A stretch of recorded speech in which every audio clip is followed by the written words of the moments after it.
ఒక పచ్చని అడవిలో లోతైన ప్రశాంతమైన నది ఉంది. దాని ఒడ్డున చాలా జంతువులు నివసించాయి. కాని ఆ నదిలో ఒక పెద్ద మరియు భయంకరమైన మొసలిరాజు ఉండేవాడు. అతను తన శక్తిని చూపించి ఎవరూ నదిలోకి ఎక్కువ దూరం వెళ్లకుండా చూసేవాడు.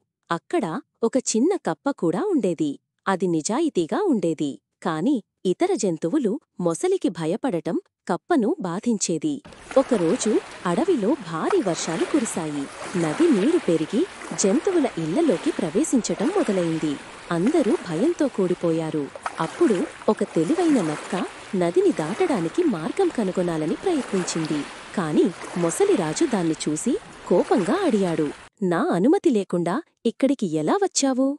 నక్క భయపడకుండా, "రాజా, మీరు నాకు సహాయం చేస్తే నేను మీకు గౌరవం చేస్తాను" అన్నది. కప్ప ఇదంతా చూసింది. అది మొసలిరాజు దగ్గరకు వెళ్ళి, "రాజా, ఈ నదిని కాపాడాలి. నీరు అందరి ఇళ్లలోకి వస్తోంది. మనమందరం కలిసి పనిచేస్తే ఈ సమస్యను పరిష్కరించవచ్చు" అన్నది.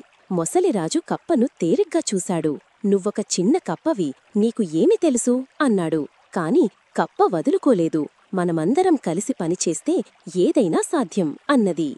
ఇతర జంతువులు కూడా కప్ప మాటలు విని సహాయం చెయ్యడానికి ముందుకు వచ్చాయి. ఒక బలమైన ఏనుగు మట్టిని తొలగించింది.